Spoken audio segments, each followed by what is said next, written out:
Yeah, have it.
So look at page 183 or page 183 or 86. There's two different versions, two different books.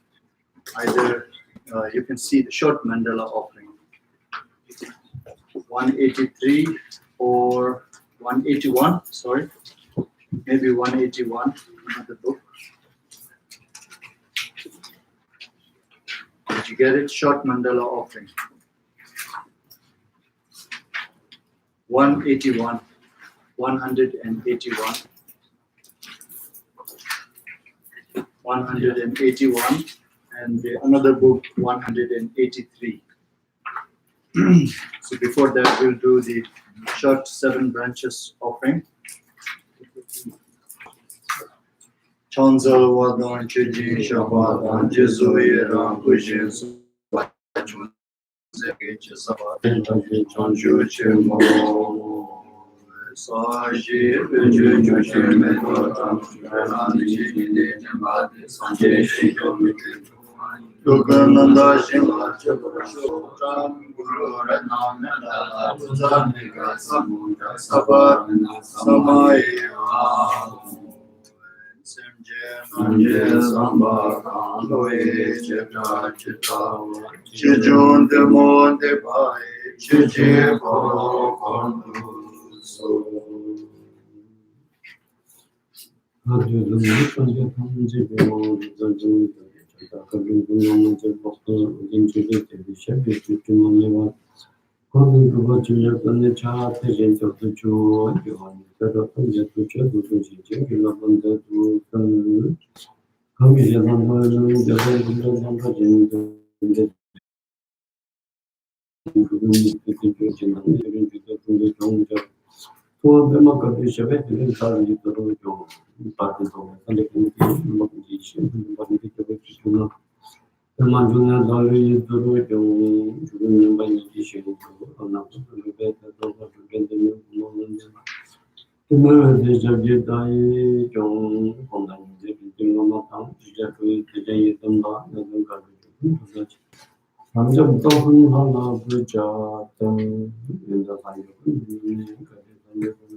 So in the text, Prajnapada or somewhere it says, or Chanam from the team in the better of the So as we enter into this Dhamma, anyway, more important is the mind training to watch one's mind or the thought.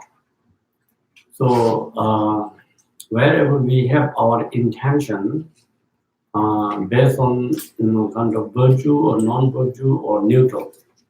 So if one have anything neutral, then it is more like wasting time. So it should not be in that neutral state of mind. And then, of course, one should not be in this negative thought, because whatsoever it is offering. So we should concentrate into a virtuous thought.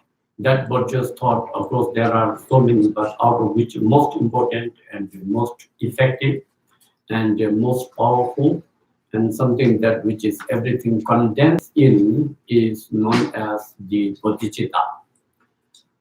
So bodhichitta has more or less, most of you have some understanding, but the problem is we are not practicing. So that is why one have to try to generate a sense of the compassion to all these sentient beings, that how one wants to help and benefit and try to reduce their and lead to kind of materials. So with that, as we have gone through this morning, one just make some sort of kind of commitment that one wish to attain enlightenment or liberation to benefit all sentient beings. And then according to that, one need to engage into some kind of causal aspect, which is the practice. So here, in relation with the Vajrakilaya sadhana, then thinking that all do this Vajrakilaya practice with the generation stage and completion stage, and then engaging into the accumulation of mantra, and then according to that, rest of all other is kind of activities that could also help to purify one's obscuration faster, which one can first attain enlightenment. So without oneself not getting perfected, becoming enlightened, is not that simple or easy, or almost like it is not possible that we can benefit all sentient beings. So because of that reason, then one wants to go through all this kind of practice. So then the practice is here, the Vajrakilaya Deity. So, however, all these samsaric phenomena and nirvana phenomena and all sentient beings and Buddhas, every single kind of existence of these phenomena are arise out of one source. That's what it is called, the kind of like a ground of being. According to that great perfection, as you hear, the primordial ground being. And that primordial ground being means it is the kind of union of emptiness. Emptiness without any elaboration. Emptiness which has gone beyond all extremes. That emptiness. Union with the kind of luminous or that clarity aspect, that which is the kind of like a wisdom. So it is union of the emptiness and then compassion. According to our mind, then it is the union of consciousness and wisdom. So this emptiness and uh, wisdom, or that appearance, is inseparable, cannot be separated. So that is the ground of being, and which is also not separate from our own true nature of mind. So every single sentient beings our absolute nature of mind, according to the great perfection, or Vajrakilaya Tantra, or Vajrakilaya Tantra, or any other this inner tantric kind of explanation, that our true nature of mind is something from pure from the primordial, that which is the inseparable of wisdom and so from that everything arises, and that is how the Vajrakilaya deity also arises out of that, which is the manifestation of method and wisdom. So according to that, in the Vajrakilaya Tantra, there is also explanation of the kind of ground Vajrakilaya, and then the path Vajrakilaya, and then the that fruition Vajrakilaya. So the ground is that the union of method and wisdom, as is kind of primordial nature, that where all the enlightened Buddhas and all the enlightened Kayas, enlightened wisdom, all the qualities, everything kind of perfected, and that is the ground being the Vajrakilaya, and that is the what is also known as Buddha nature. Mm. So that Buddha nature is not out there, not something somewhere else.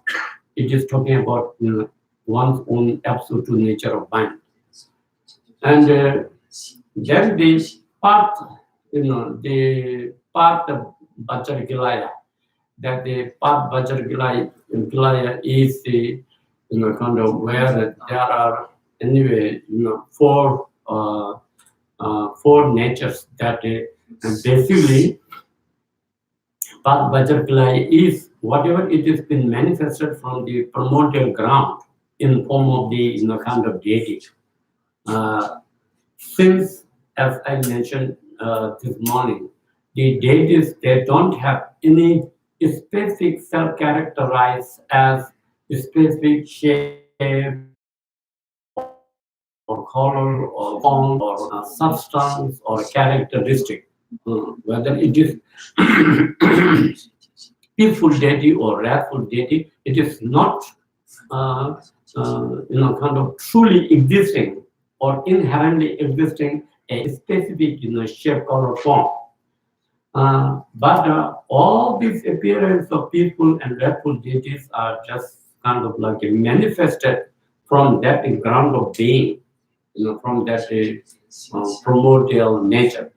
And according to that, then there is the Vajrakilaya deity, whole assemblage of, it's the principal deity, and then the retinue deity, which is, kind of within the Vajrakilaya mandala, about the 10, kind of like spokes, and then the gatekeepers, and then activities, and so forth. There is whole assembly, kind of sadhana, with kind of one face, three face, 6 arms and 4 legs, and with all those kind of like emblem, and that which where we go through practice of basically two things: the generation stage.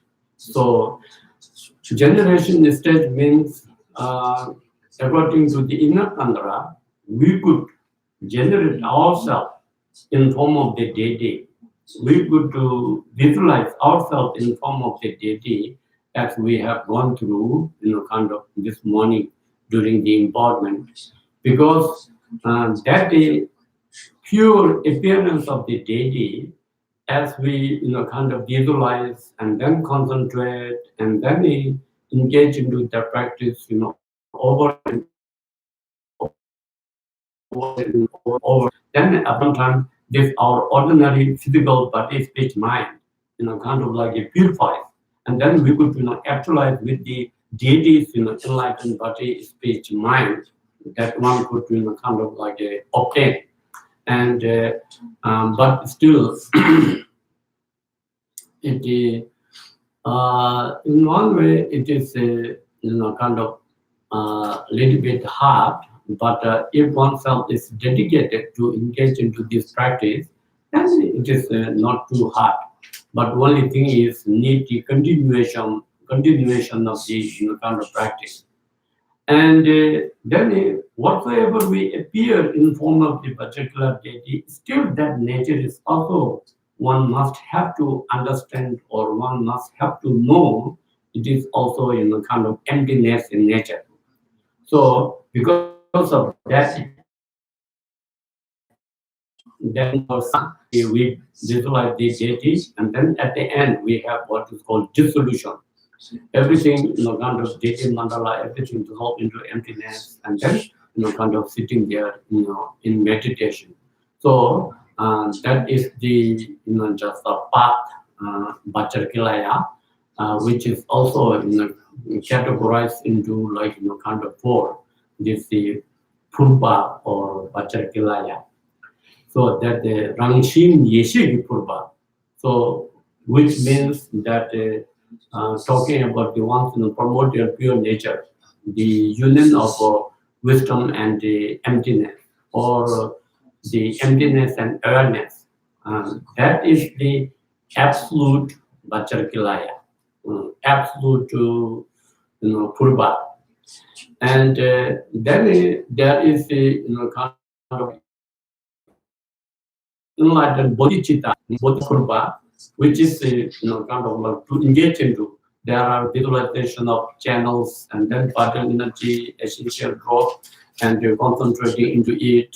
That there are upper gate and lower gate, and through that practice, then one could do go through process of purification of this ordinary kind of existence, and then actualize with the ones kind of primordial wisdom, channels and vital energy and essential drop. That is the kind of the second method of the Vajrakilaya practice based on the path. Then the third is a Lineage Purva, which means that immeasurable compassion.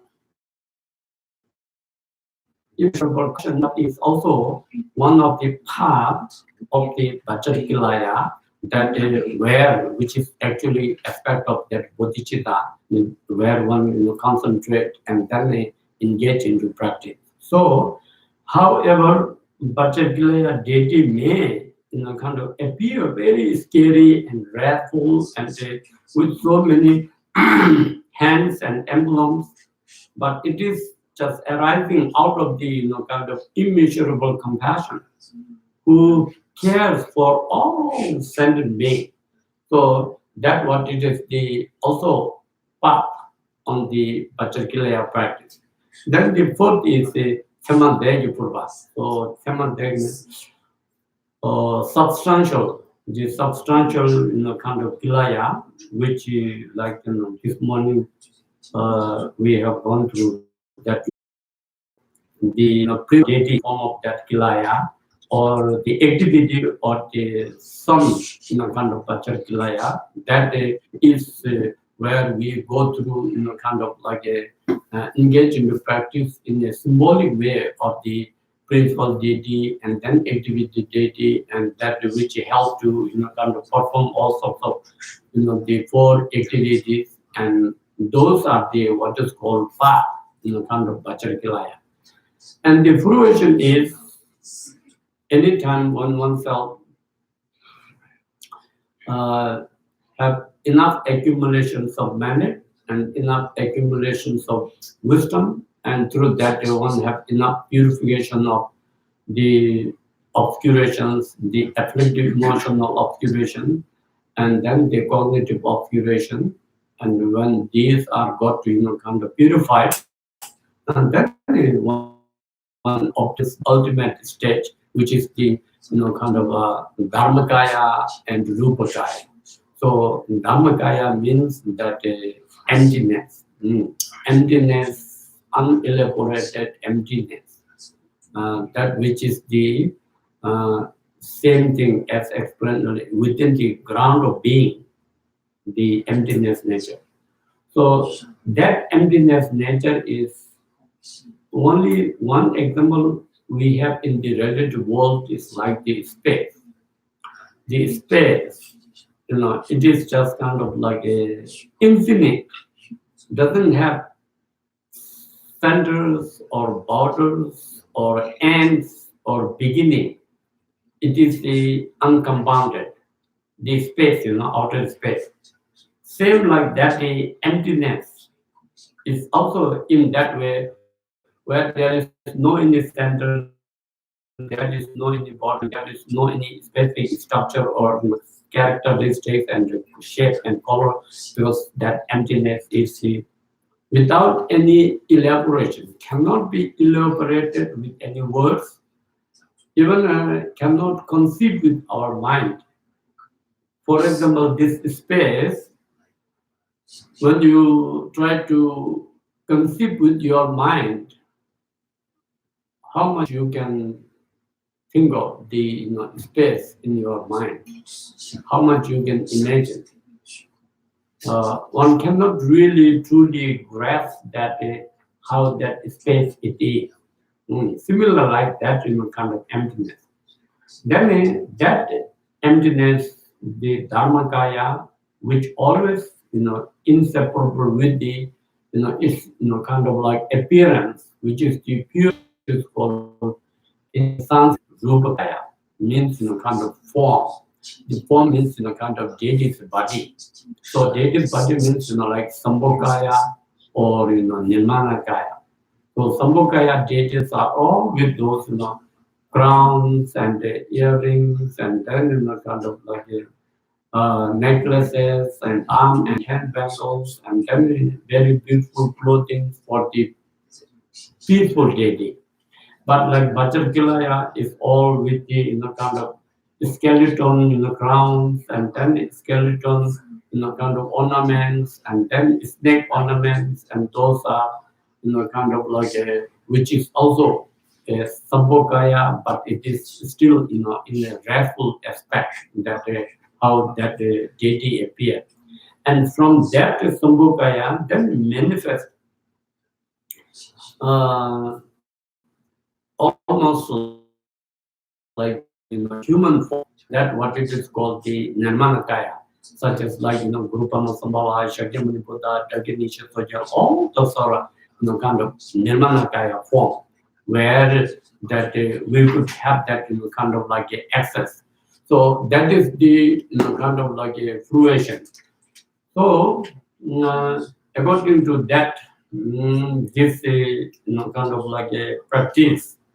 How this Vajrakilaya, Tantra, as mentioned this morning, what is called, kind of Bitotama Bundi means, kind of the about 100,000 verses of Vajrakilaya Tantra, and that which somehow on purposely manifested in form of Vajrakilaya practitioners, that once one engage into practice, then obstacles are very possible to arise in any sort of kind of like a form, also to clear up all those obstacles.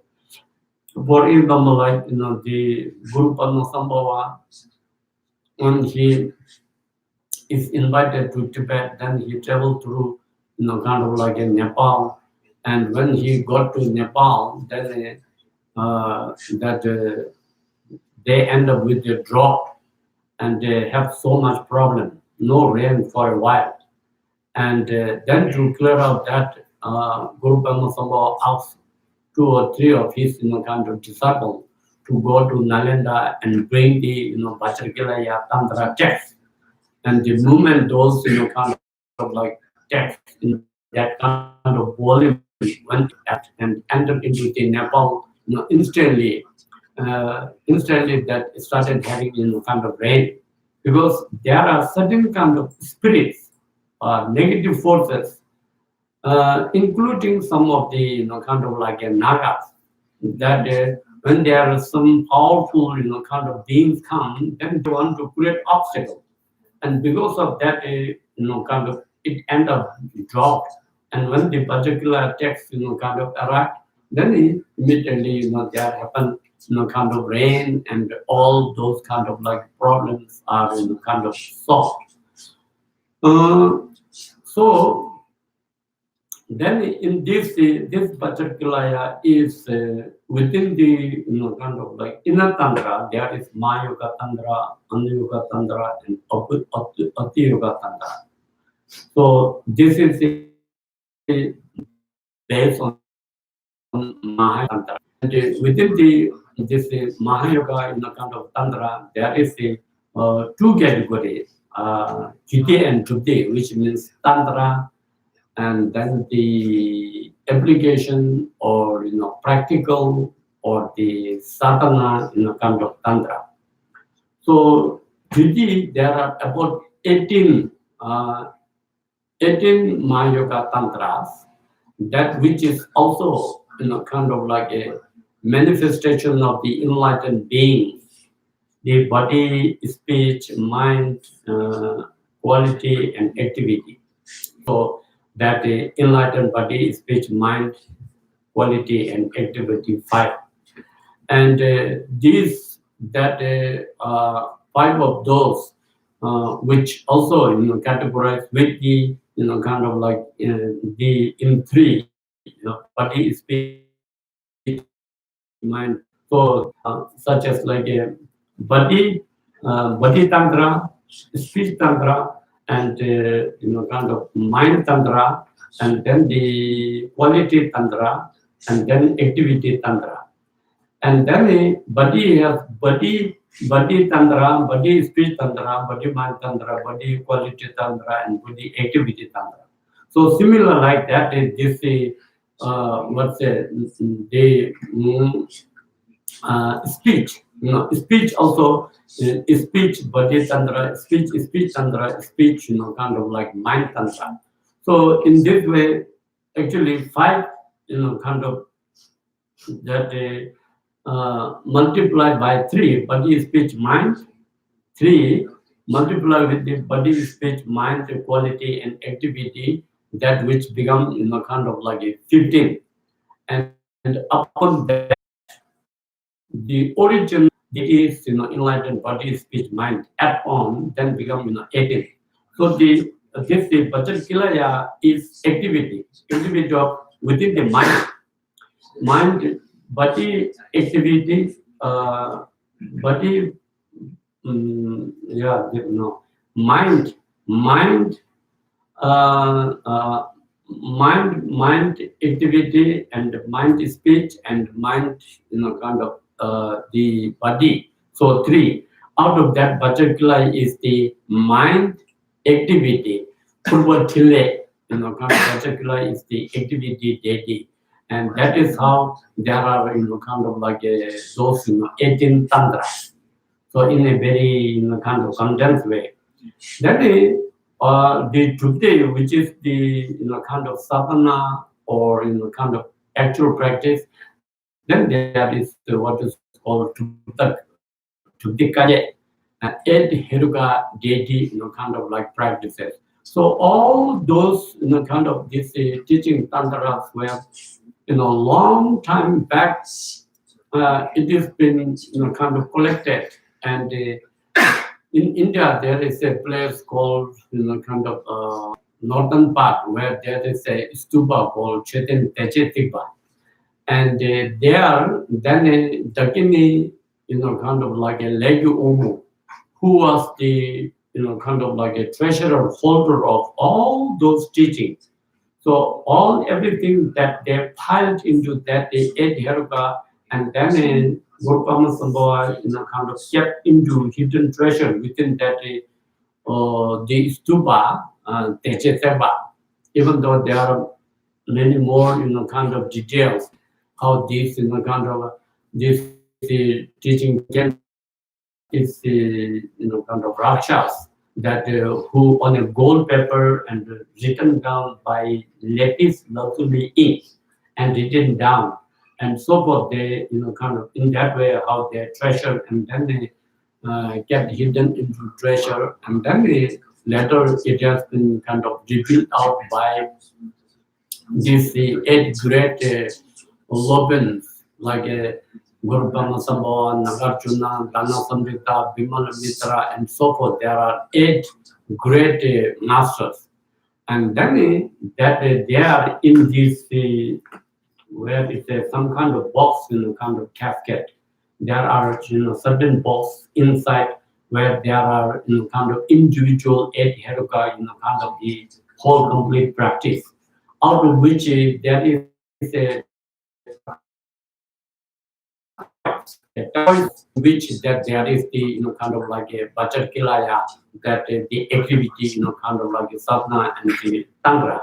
So that which is the, kind of got to, kind of Guru Brahma Sambhava, and then later this what Guru Brahma Sambhava kept into hidden treasure is also, when Guru Brahma Sambhava came to Tibet, then transmit to, in the Tibetan Dharma King Chazon Deven, and then in the Dajin Hotel, and so forth. There are Nanam Toji Tunjum, she's 25 disciples.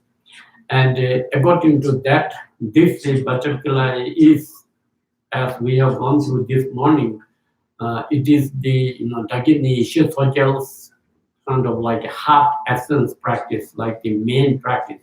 So the Vajrakilaya becomes the Dagini Hotel like a yidam and accomplish with it, and it means, have complete, realization. So according to that, then letter which was, kept into hidden treasure again, then this treasure revealer Ranalimba just kind of, rebuilt out, and that way, from Ranalimba, then these are, kind of transmitted all the way to the present root teacher, that which even myself and many of us that have received from His Holiness Tenurumbache and also Dungi Rinpoche and also a few other masters. These, kind of empowerment, and then the, kind of like a loom, transmission. That way, how it is, kind of like received and how it is been kind of like transmitted. So the primordial source of this existence of the Vajrakilaya is from the first five Dhyani Buddha, Kundu Sambho. Then Kundu Sambho manifested in form of Buddha Vajra Dhara, Tubo Dojichan. Then it transmitted to Vajra Sattva. And then from Vajra Sattva transmitted to this Vajra Pani. So according to that, this tradition of transmission, that there is no kind of two, like transmitted through human and non-human beings. So that non-human beings related with the after Vajrapani, then transmit to our Lokeshwara, then Manjushri, and then the Vajrapani. And through this, that spread out in the God realm and in Naga and then in the rain. And that kind of like a tradition is also, kind of one aspect. And then other than that, the human, transmission is, as I explained, to the, those eight great masters like Narajuna, Guru Brahma Sambhava, and so forth.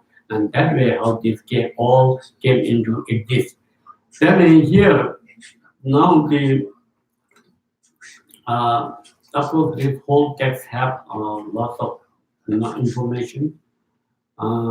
then here also the what is called supplication prayer to the lineage of the Vajrakilaya practice. So that I don't know if you have sadhana, then there is the kind of sadhana on page 13. Uh, so this what it for the lineage. So let me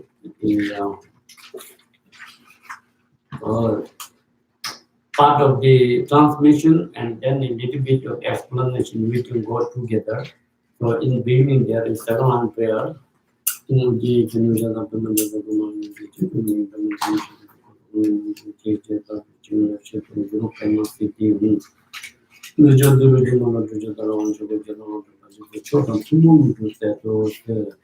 then for certain offerings there are mm, mm, yeah, that really is no need to go through very detail.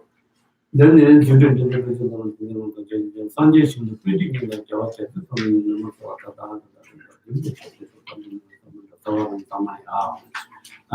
rest, other things, of course, here, here, part of transmission and also part of rest of other explanation we can receive from him, and also we have our Kembo here, Kembo Sunam. So they will help you to go through more detail, detail in everything. And then this is supplication prayer where it is saying, I'm not going to go through very detail. I'll just pick up the main things that where they say, from the pure rim of all pervasive great expanse of sphere of truth. So that is talking about emptiness.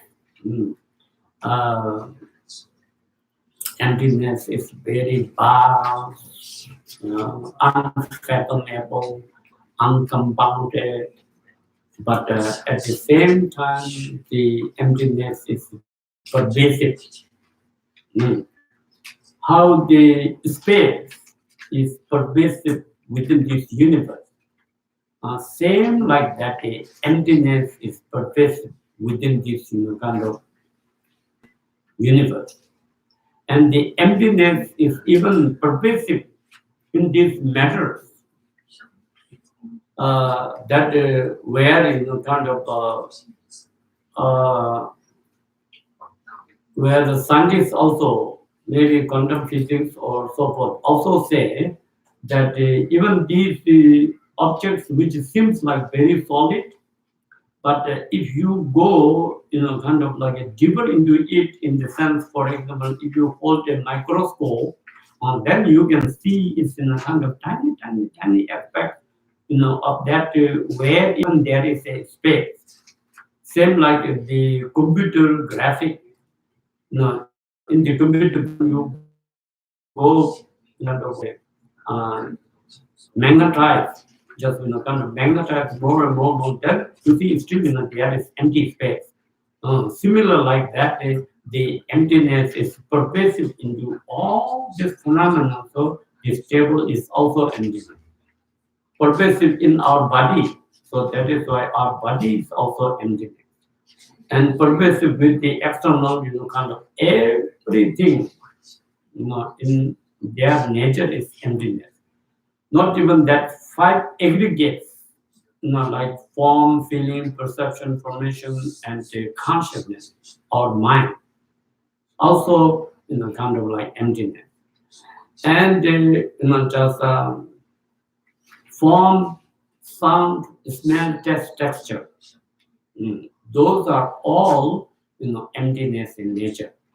So, and not is also emptiness. Particularly as enlightened mind is also emptiness. Because, kind of in the sutra, in the, kind of Buddha says, even there is more higher than, kind of the enlightened mind, that also has to be understood as kind of emptiness. So that is why emptiness is the source of everything, the prajna paramita, the mother of all Buddhas and Bodhisattvas and so forth. So that what it is talking here in expensive of the sphere of truth. From that, then what it arises is the glorious Kundu Sambo, the Buddha Saman Batra. According to the doctrine, then Buddha Saman Batra from the ground, whatever it is glowing in form of enlightened forms, enlightened visions, and enlightened qualities, just Kundu Sambo just recognize just as it is, not other than oneself. Mm. And that way, just Kundu Sambo attain enlightenment without wandering into samsara. And sentient beings, just Kundu Sambo and sentient beings, the primordial nature is one, same. But then the sentient beings, when all those qualities glowing, then they got confused or just confused and perceived as object and then oneself as subject.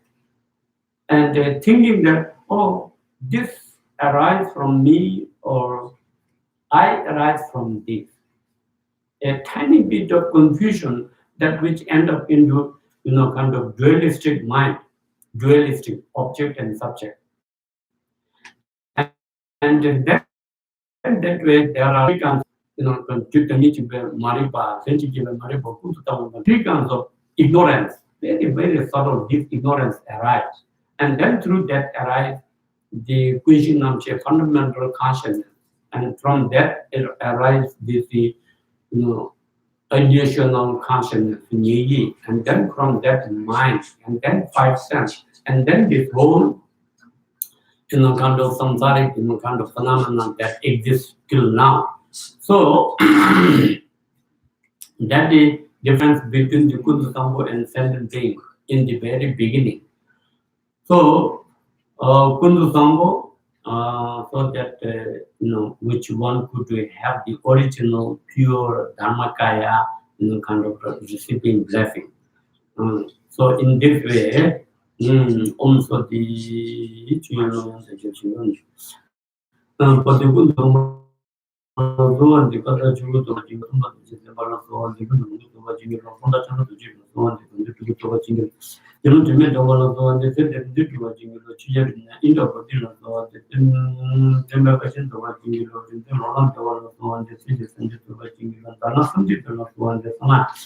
so then the watching you know, gentlemen in the law, and one of the German watching you know, come to each other in the law, and one of the watching you to Jane to get money to one of what you know, to do watching you know, guru, and none but of what to do it to watch you watching you know, that the general one, the project, what watching you.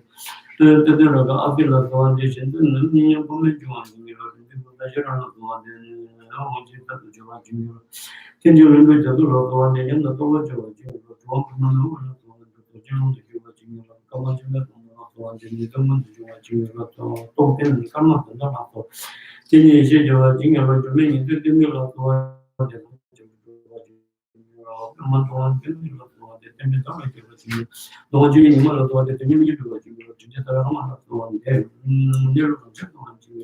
Then Purvela so and the new to Nami to watching, Chicken Puru, watching, watching. But you love and but you love the jingle of the don't like you to tell the children of the packet to tell to what are you jingle. Who want to do a jingle, the new door with you jingle. So this is the lineage master's prayer from Kundu Sambo. From Kundu Sambo, then to, as I said, Bachar Satwa, then from Bachar Satwa, Bacharapani. So these are maybe a little bit foreign to you. Anyway, these are all the deities. Then from Vajrakilaya, then this human being, kind of belong to Metapa, transmitted to Indra Bodhi, which is one of the kind of kings.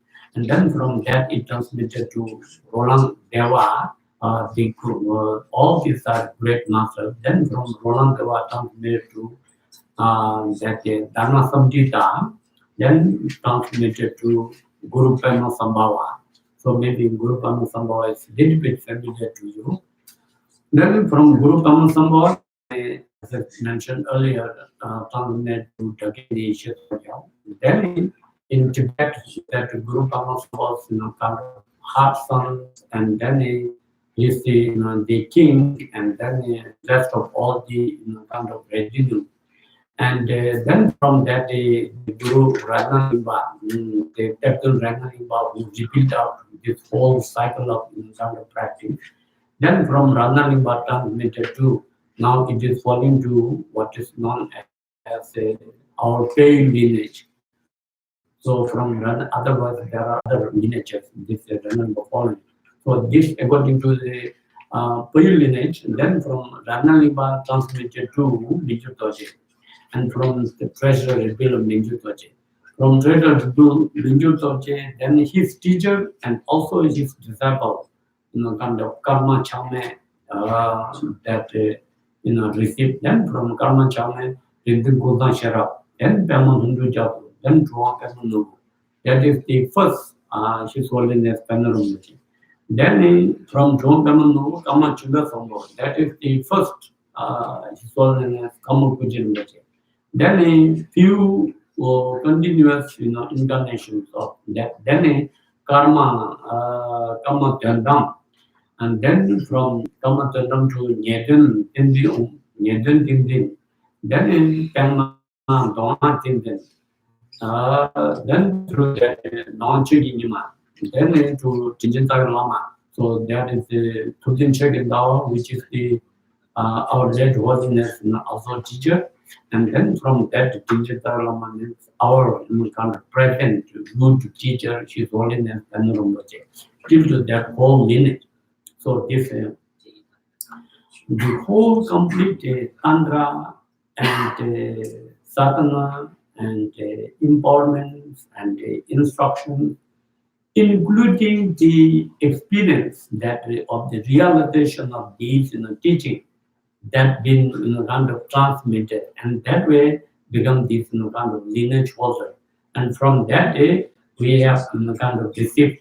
Then after going through all this lineage prayer, then he come into which is called kind of like a prayer to the meditation of Deity, Vajrakilaya Deity. Then he also kind of praying to all the Vajrakilaya Dharma protectors, all the retinue, whole bunch of their assemblage, to those kind of like a just pray so that they help to clear out all the obstacles, outer obstacles, inner obstacles, secret obstacles. And after that, then the rest of all these, kind of, there is a lots of all these great masters, how it has been transmitted, that which follows into, Nima tradition, Sakya tradition, Kagyu tradition, and it's also some part, kind of some of the Kilukba, kind of how they, kind of follow. And then we just follow to rest of all the meditational deities. One could have this, sadhana or the practice, maybe, accomplish, if possible, even in this lifetime, like Lineage, Social, and Rananimbha, and all these. And they accomplish of the Vajrakilaya Deity in one lifetime.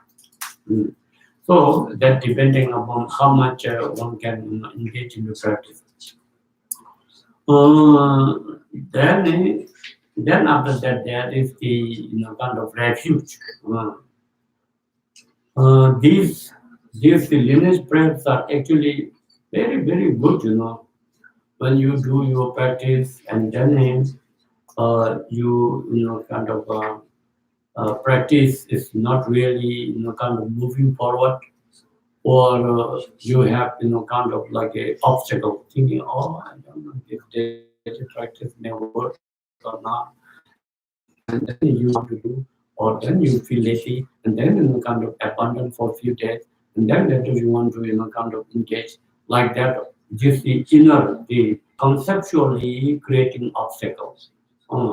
So at that time, then if you do this lineage prayer, kind of with single pointed mind devotion, as you do the practice, you can feel the difference that your mind can be clear out, and then you can see things much clearer. So all these lineage masters are always very, very important in every practice, in all this Vajrakilaya practice. Because without a proper translation of this teaching from the enlightened mind, from the enlightened mind, from Buddha, that is all until to kind of present time, how it has been transmitted. So it is impossible to have any kind of mistake. Mm. There cannot be error at all in all this teaching. Not only that, whatever it is explained is everything is absolute truth, and that which is also related to the relative truth and relative reality. How everything makes sense according to whatever it is been kind of like explained. So that is why no need any doubt, no need to confuse, no need to hesitate. If you have doubt, confuse, hesitation means obstacle. It's one's own obstacle, nothing else. So it is not because of the deity or because of the lineage master or because of the tantra or because of the kind of teaching there is some fault. It is impossible. So that way, as long as you have that kind of like a single pointed faith or devotion, then kind of everything can be kind of worked out, and beside that one can receive that kind of like a blessing. So that is why preparing one's mind properly in accordance with these teachings, and for that to have clear mind for develop more kind of the devotion and faith. For that you need to have kind of like more understanding about tantra, more understanding about the Vajrakilaya Deity, more understanding about emptiness, more understanding about bodhichitta and so forth. More you understand, more your mind becomes clear, and then kind of the devotion and faith, those will naturally kind of arise in your being. Then the Buddhism, in Buddhism, whether it is Buddhist follower or non-Buddhist, is kind of basically kind of like a differentiated by whether you take refuge in Buddha Dhamma Sangha, then you are a Buddhist. Those who don't take refuge in Buddha Dhamma Sangha means they are non-Buddhist. And then whether you are a Vajrayana practitioner or not, if you take refuge in not just only Buddha Dhamma Sangha, even you take refuge in Guru Deva Dagini. Guru Deva Dagini, Guru, they like Guru Padmasambhava and so forth, they are all open. And then Deva means kind of meditation on deity. Like even Vajrakilaya is also one of the Idam meditation on deity. And then Dagini, there are also a whole bunch of Dagini, like Dagini Ishuswadel is also on Dagini. So in this, which is called three root deities, to three root deities where one kind of take refuge and follow, then that is Vajrayana practitioner. Those who don't have that, then not necessarily they are Vajrayana practitioner. And three root means that the root of blessing is Guru. Root of accomplishment is the Yidam, meditation on deity. Root of all the Dhamma activities is the Dagini. And that way, there may be like thousands of, kind of like a empowerment you receive of, all the three categories. As long as you engage into three, then you are maintaining whole samaya. And just by three, you can accomplish everything. There's definitely thousand different, kind of deities and empowerment. If you do this, once you accomplish one deity, you will accomplish everything. So that is why here it says Lama Kunjo Yidam La, which means the guru, and then the triple gem, and then the kind of three root deity, and also visualizing the like ocean like kind of assemblage of the deity, including all the Vajrakilaya deity mandala. And why one take refuge is which is saying like I and all sentient being, oneself and all sentient beings that they need protection, they need kind of guidance, and they from suffering of samsara. So that is why one's kind of mind part of the bodhichitta, it is already there. Oneself and all sentient beings take refuge. So when take refuge also in that way, that they respectfully with one's three doors.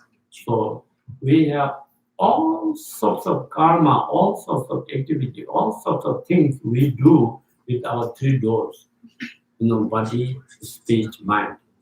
Out of the three doors, most important is mind. So as long as you have your mind is kind of devoted, then naturally your speech and the action also follow in that way. So that is why mind training is important, and mind to have that right intention and the right motivation, that bodhichitta, those are all in mind, which is kind of like important. Then doing the refuge. Then bodhichitta. Bodhichitta, they're saying, these things you repeat this morning, so kind of no need to turn. So saying here in X, oneself thinking, bodhichitta, or to liberate all sentient beings from where? From samsara. Why have to liberate from samsara? Because in samsara there are so much suffering, problem, difficulty, obstacle, and sickness, and unhappiness, and miserable. When one just end up with all those things in one's life, that one doesn't like it. Other times, okay, you are like this, okay, and no much problem, and no any health issue, and all everything just kind of going all right. It seems like in samsara is okay, but that kind of temporary happiness does not last long. So it just kind of for one moment you are just happy and enjoying with your friends and family. Suddenly you hear a news something happened to some of your family somewhere else.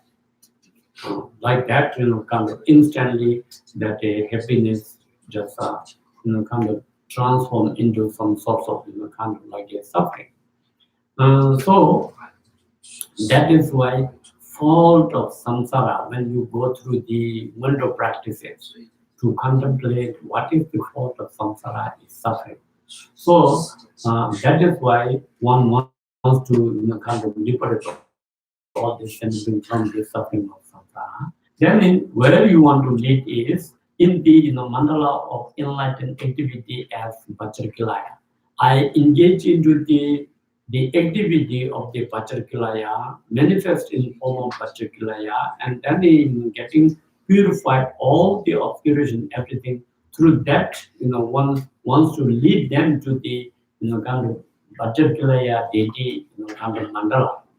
And that is also that where one wish, I steal the samsara from the very depth, means from the even the heaven. From the depth of the samsara is the heaven. And from the heaven, all those beings also be kind of liberated and lead to just in other words, from hell beings lead to holy god beings. Holy god beings lead to animal beings.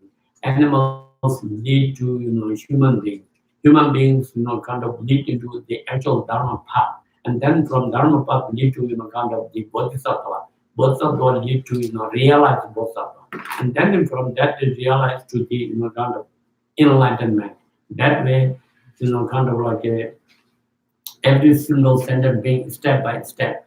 For that reason, then saying, with the four immeasurable, I generate bodhichitta. For immeasurable compassion, you develop an immeasurable loving kindness, and immeasurable joy, immeasurable equanimity. So equanimity, not falling into attachment and aversion. So you have equanimity with all these beings. You just feel all sentient beings are just equally, kind of like same to you, no matter whether they are nice to you or no matter they are not nice to you. But from your bodhichitta mind, that you feel that this all need help, this all need, happiness, this all need to be, enlightened, this all need to be liberated.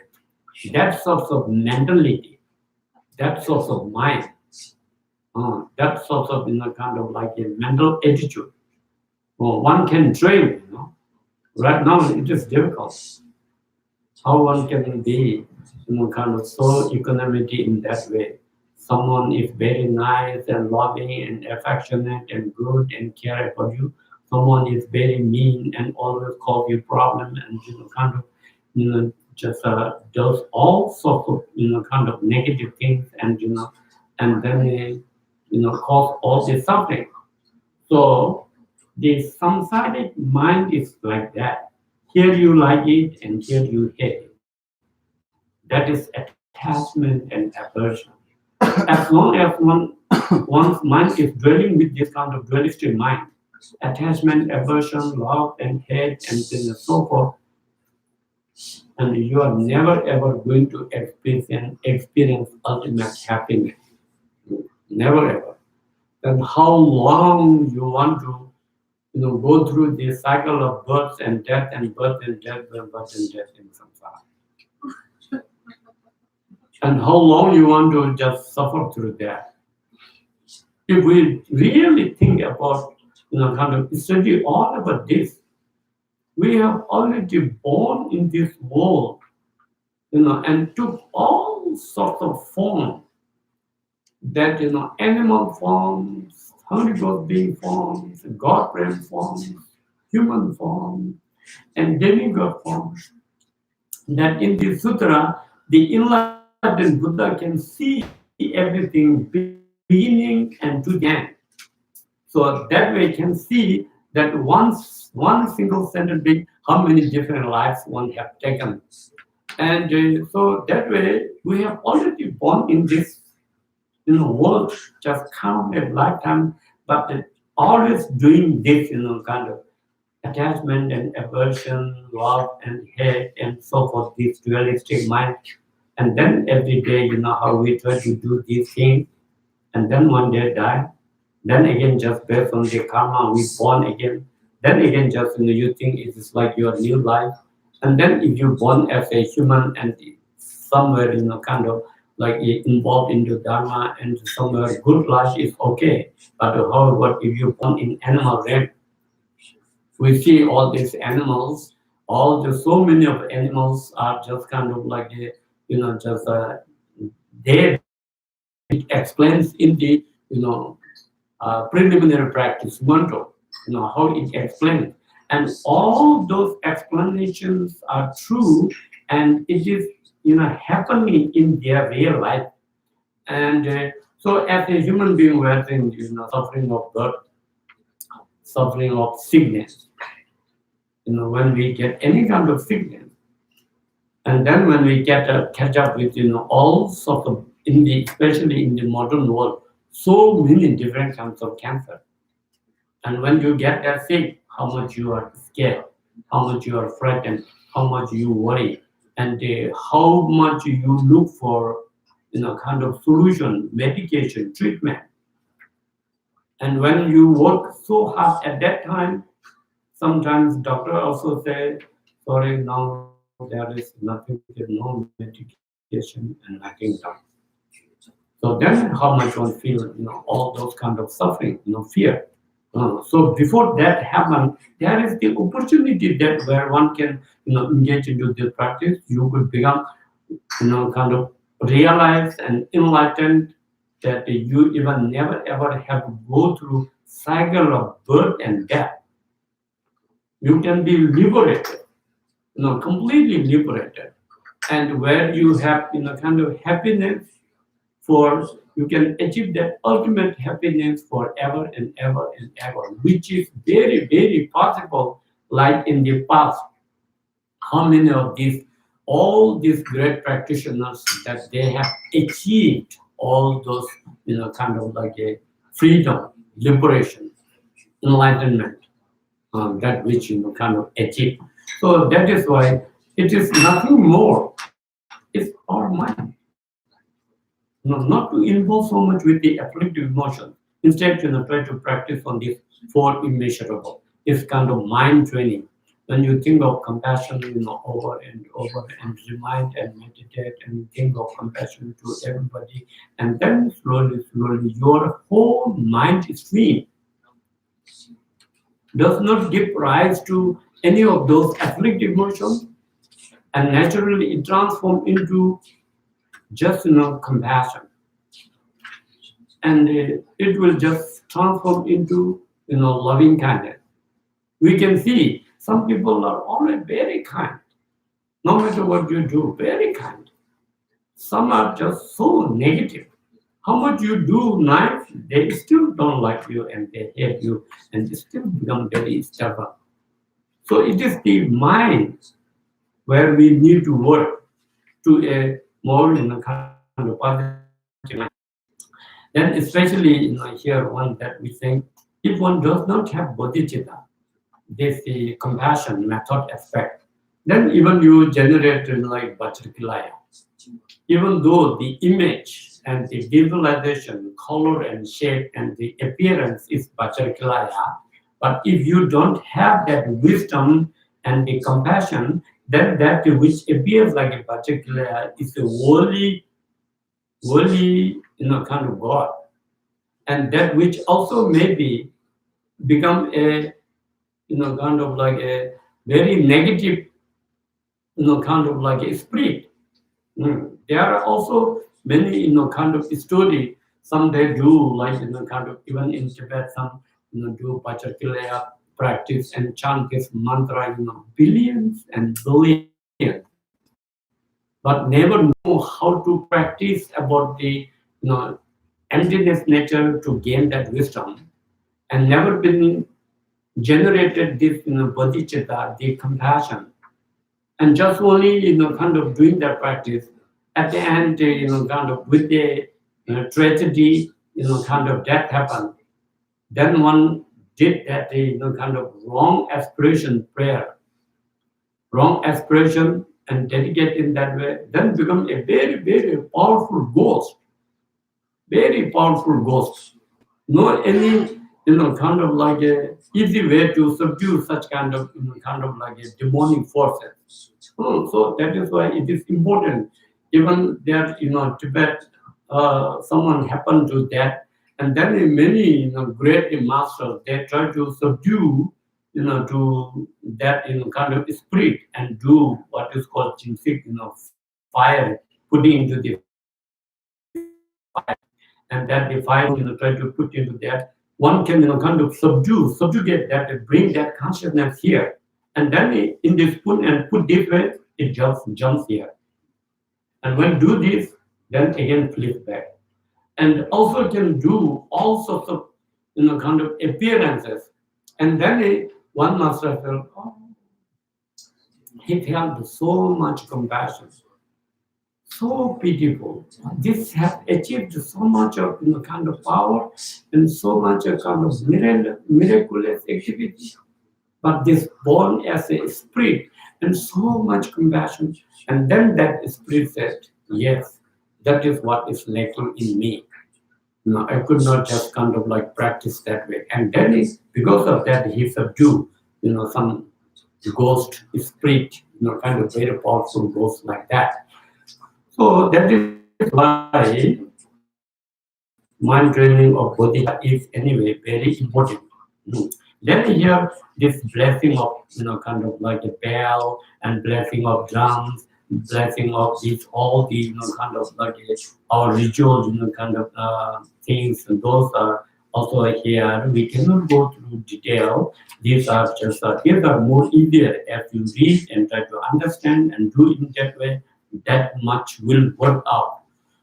Then there is the where we say capital, a white torma for the local spirits that to negotiate to make that offering and explain that you don't disturb here, we are doing this performance. And then in there is Ketur, which is kind of dispelling out the obstacle creators.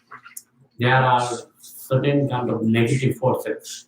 Whenever just kind of actual performance of pujas and prayers and dharma just then these kind of never light. So then for that making one what is called Ketur, a torma, and that which is supposed to visualize that five desirable objects, and that which is also not small and not little. It's just kind of like a that all all sorts of desirable five desirable objects form, you know, uh, taste and smell and then the kind of texture, all everything very kind of like pure and beautiful and nice and just kind of lots of it and make that offering to the kind of the negative forces and then say you just take these and just go away and don't disturb here. So that what it is through the ritual it is negotiating with the negative forces, so they will not kind of disturb anymore that kind of like a offering. And there are also practice and then sometimes here also saying, oh, now I'm warning you peacefully. If peacefully I'm saying you don't disturb here and go away. If you don't listen, then I will become very wrathful, very scary, and I'll subdue you, kind of like anything. Same like sometimes these police also say, I'm warning you, don't do this way. Otherwise I have to take you to the jail. Then people become more or say aware. So same like that. There's similar things that which can happen. So those are then after that after you dispel out, then through the visualization there is laying a kind of like a Vajra fence so that even this negative force if also wants to come back, cannot come back. But those here it is all everything based on the kind of like this view. For example, it's saying, like in the nature, the spontaneously arise in great palace. So where one visualize spontaneously, visualize and actualize arise in form of kind of Vajrakilaya celestial palace. So when it is kind of like a visualized and pure in that way, then not even the names of obstructors or kind of misguiding ones is possible because as we have gone through this this morning about the empowerment based on the pure perception is like this as a Vajrakilaya kind of like a celestial palace, and then the Vajrakilaya kind of field, and then the master and oneself and all everybody in form of kind of deity. And then when one can perceive in that way, there is no any other negative forces or evil forces ever could be kind of existed there. So that way laying foundation. Then is uh, confession here to confess. Confession is also very important. Confession basically depend upon regulation. Whatever kind of like a negativity one have done, however one have caused some kind of like a negative action or harm or kind of like a in relation with kind of stealing or killing or telling lie and kind of misconduct and all sorts of wrong views and covetous, all those negative that physical action, verbal action, and mental kind of this negativities, whatever one might have done. mm, Those, if we don't purify, then these become cause and condition for ripen in form of suffering. Mm. So these are very subtle. Really, human beings don't know. And human beings, those who are educated in all these kind of like great doctors and famous engineers, and then the doctors, and the kind of leaders and kind of bankers and all the, they don't see this subtle thing. And that is why kind of they do all sorts of mistakes, all sorts of negative which they don't understand it is as a negative. For example, like kind of cheating somebody, one thing it is smart. It's not.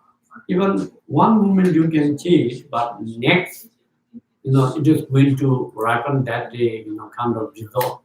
So that is why in all this practice there is confess, including in any other religion. Even in Christianity, also, whenever they do something wrong, they go to church and confess to the Father, and which they think, oh, I got purified. But the stain of the habit of what the negativity one have done is not completely purified. So that is why, according to Buddhism, there is more of how to go through all this process of practice that which help to kind of purify. So here talking about confession, where that all these are in a way just kind of very higher levels of kind of practice. We're saying in all embracing primordial purity, the complete pure nature expands. So if one, as starting with the pure view and pure perception, with all those kind of deity field and so forth, then in that day, once you kind of truly embracing the primordial pure nature, means your mind is abiding in that pure view, and your perceptions are pure perception, and your activities are all based on the bodhichitta and the pure. So have experience and realization, then at that moment there is nothing to confess and there is no anything to confess. So that saying, the characteristic of the confession and what is to be confessed are liberated in their own place. Once one have that such kind of pure view, and in one way pure view in relation with absolute nature of mind, the emptiness nature. If you experience or if you realize, because of that kind of profound realization that all those obscuration and the negativity are instantly kind of purified. For example, like kind of in the night, the dark, very dark, and the moment the sun shines, then kind of darks are fade away. There is no any other activity to apply to get rid of the darkness. Sun shines and darkness fades away. Same like the wisdom, the aspect of realizing the emptiness nature or the true nature of your mind, that wisdom arises, the light, the kind of sunshine, the darkness of ignorance and obscuration and those karma, everything naturally fades away. And that is the most powerful antidote, or that which can kind of purify instantly with that such kind of view. So those are all first thing to learn about it, understand about it, then contemplate on it, and then he have kind of cultivate that certainty. Oh, this is all true. This can work in this way. This will be helpful. And once you have certainty, then sit into that meditation. Always your mind within that kind of pure view or pure perception. Just try to be within that. Never ever give any opportunity to the afflictive emotion. Just always abide in that pure sense of your kind of primordial nature. Abide and to proceed, with that. Hear with it, smell with it, taste with it, texture with it, and your whole, kind of like five sense objects are abiding in that, kind of pure nature. Then you are not accumulating any negative karma, and besides that, whatever is accumulated in the past will be, kind of purified. Mm. So it is hard, so that is why you are laughing. So then it's still saying what here saying what the sentient beings are doing. So, however, if there is the confusion of dualistic ignorance, as I mentioned earlier, because of the dualistic, or there is an object, there is a subject, or this is good person, this is bad person, or this is right, this is wrong, this is virtue, this is non-virtue, this is samsara, this is nirvana, and all sorts of conceptual and then dualistic mind. Moreover, all sorts of judgment, the conceptual judgment. Try to judge everything with the conceptual mind. That what it is kind of like saying, if there is the confusion through the dualistic mind in the samsara, then to all those host of self-arising manifest deities, I confess. In front of you, just I confess. Because whatsoever this kind of dualistic mind and conceptual thought and getting afflicted is not the one's own pure nature. It is not the one's kind of Buddha nature's quality. Because as I mentioned yesterday and also this morning, that is saying that we have the both sides, kind of negative side of the ignorance and pure side of the Buddha nature, pure view. But the Buddha nature, that pure nature is our own primordial pure nature. But because of, as explained earlier, because of that not recognizing as it is and then confused and then kind of dualistic mind exists, and because of that the samsaric mind. So this is samsaric mind, obscuration, afflictive emotion, and all these are called just adventitious obscuration. It is not our nature, and it is not permanent, and it is not kind of truly existing. So that is why it can be kind of like completely purified, like kind of in the empty space. Always there is the sunshine, but when the cloud just kind of like covers, so that cloud is not permanent. Cloud is not the nature of the space. Cloud is not the kind of like a production of the sun. In cloud is the any moment wind blows and then the clouds are gone. Then the clear space shine with the sunshine. It is always there. Same thing. Our Buddha nature is like that. Empty space and the shine of the kind of sunlight, and that is our Buddha nature. And cloud is like this our samsaric mind, confusion, dualistic, and afflictive emotion. And so it is temporary, so it is possible to kind of purify. That is why one do all this confess, and then still rest of other practice. So other practice to kind of like to accumulate enough merit. So to accumulate enough merit means one try to involve all the time mentally, physically, verbally, anything that whatsoever it is virtuous activity. And as long as one try to guide one's kind of body, speech, mind, deed through those, always in the virtuous activity, meritorious activity, that which will kind of like accumulate merit, which means the cause and condition for liberation and kind of like happiness. So so according to that, to accumulate enough merit, then here also kind of like practice of making those offering, that saying supreme amrita. So that in the offering there are amrita, and then this where you see kind of torma, rata, amrita, three kinds.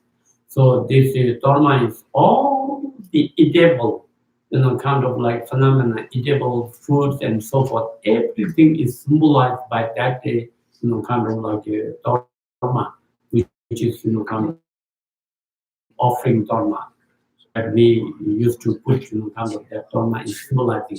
And that the symbolic torma of eatable, not just objects, foods. Then as we do the practice, then we just visualize all the kind of like foods, uh, five kinds of desirable things, and then we make that kind of like offering to the kind of deity.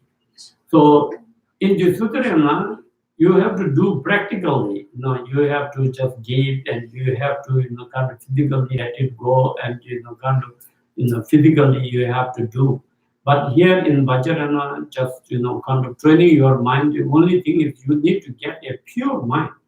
So when you let it go, all this through this visualization, still it accumulates in a kind of merit. So according to that, first, all this ahum or ahum havoti, when gives, kind of mantra, once it blares, then at the same time, one also visualize these, kind of like a seven branch offerings, or kind of torma offerings, or amrita offerings, or rakta offerings, everything, not just a small or tiny or little. That's like where it is saying like ocean like, kind of filled up the whole space.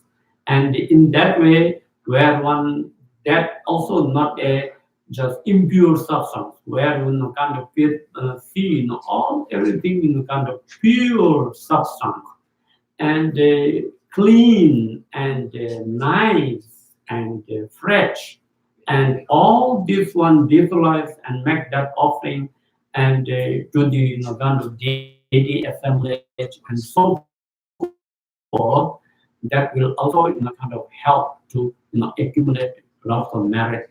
So that is why in Vajrayana there is so much of kind of visualization. Even in the sutra, the bodhisattva, Samantara Bodhisattva Kundu,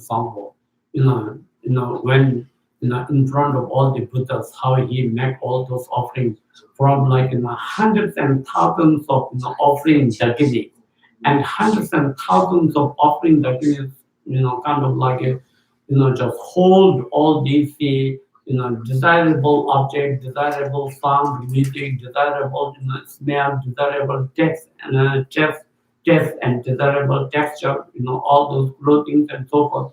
All everything in a very beautiful and best quality and very nice. And that way, just kind of like one to thousand and thousand to hundred and hundred to kind of billions and billions to billions and billions to billions. Whole space is filled up with all those offerings and making that offering, and then kind of one could to have instantly accumulated great deal of merit.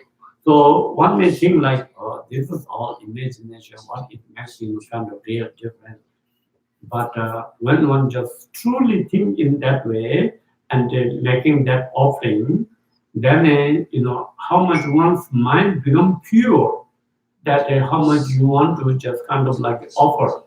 And according to that, it benefits, because these deities and Buddhas and enlightened beings doesn't really need anything. So they are all perfect. No matter what they need for. They don't really need at all.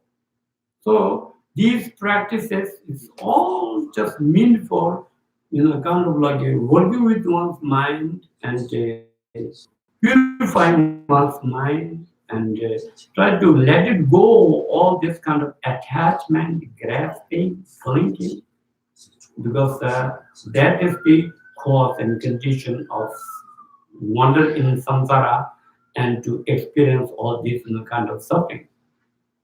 So just to one truly feel in that way, just kind of let it go. That is where one can kind of like accumulate the merit. That is why even kind of the Acharya Shandadeva, he also says, "Ani sunam di tenjen di chube noshen tala chang machi." So he said, "Oh, I'm just kind of very poor and sort of kind of like a stingy mind, and so I don't have nothing to offer. But please, you Buddhas and Bodhisattvas and Deity, with your great compassion, please take these my offering of these kind of visualization." Then he visualized all these desirable kind of phenomena as you read in the bodhicitta avatar, you will see, and then in that way he make that offering that to kind of like accumulate merit. So there are in the Sudharana, in the Vajrakilaya, in all these kind of texts that what it explains in accordance with how we train our mind. So that is now here supreme amrita.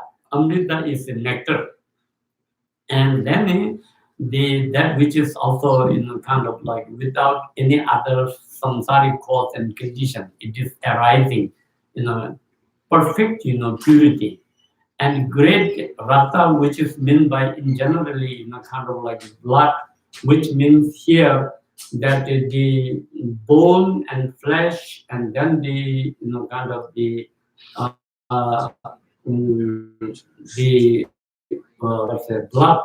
These are symbolizing the ignorance and the attachment, and then the hatred, the three poisons. And in that way, for the kind of wrathful deities, making those offerings that which kind of like purifies. And these are that here saying the liberation of the six realms in the sphere of kind of truth. Six classes of beings be kind of liberated, and then the great torma, which is we make like with the door, some kind of which as explained earlier, the ground arising as phenomenal existence of the whole universe, in form of which kind of all the desirable objects are kind of present. Then these three great inexhaustible essence.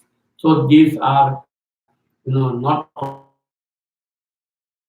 meditate not a few times, but kind of inexhaustible, making that offering, and that which is chant with the Om Ahum. So Om Ahum is the sixth level of enlightened body, speech, mind. So it has kind of like that power to kind of like purify.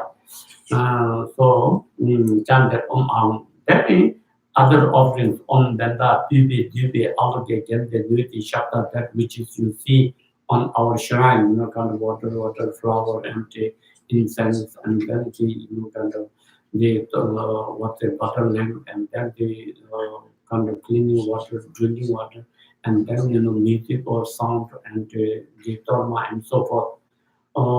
Those are basically the kind of mostly five desirable objects, and everything that all kind of prepared, physically prepared, mentally offered, and visualizing just kind of millions and billions, and that what it helped to accumulate merit. Then the other thing is the with all this, then after that coming to the actual practice of the generation stage of the deity. So what is kind of like a Vajrakilaya is Vajrakilaya as explained.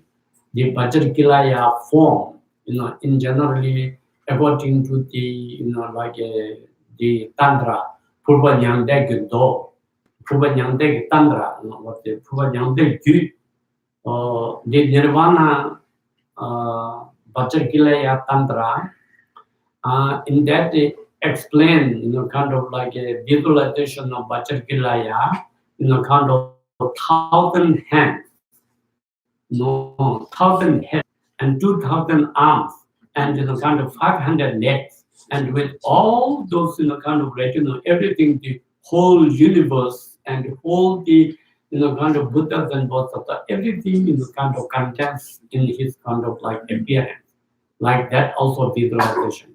Then according to this, kind of like a tantra, then a particular 3 phase, 6 arms, kind of 4 arms, what say 4 legs, and then the other, kind of there are this including like the kind of certain layer of limba and which emanation as kind of Kempo kind of his Vajrakilaya, that Kurkuma, kind of that revolution Vajrakilaya, 1 face, 2 arms and 2 legs, very similar to human beings, kind of like appearances.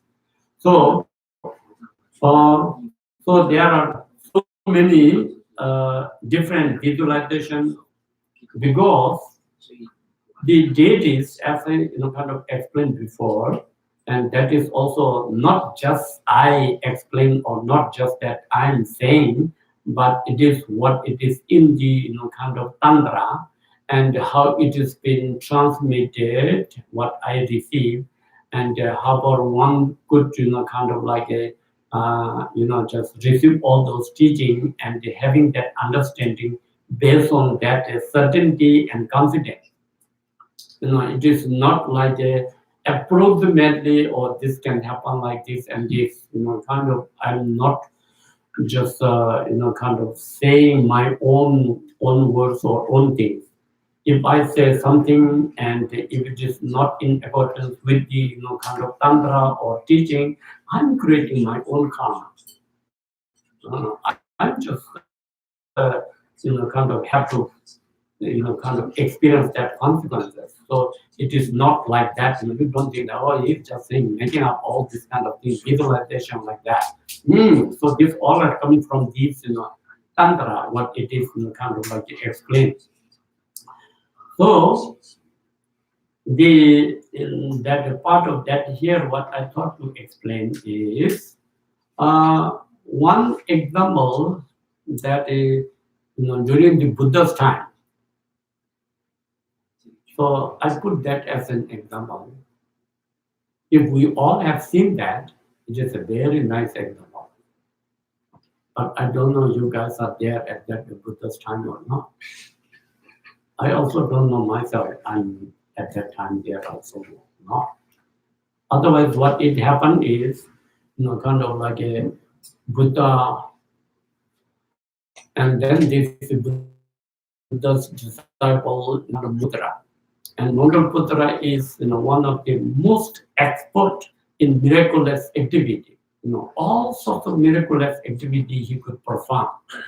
So then he thought, just we are just kind of like looking at Shakyamuni Buddha's kind of this top note, only like always like this from the faith. We never had that time opportunity to look from top. So he thought maybe he want to look from the top. So with this miracle, he just fly up 100 miles, and then he looked.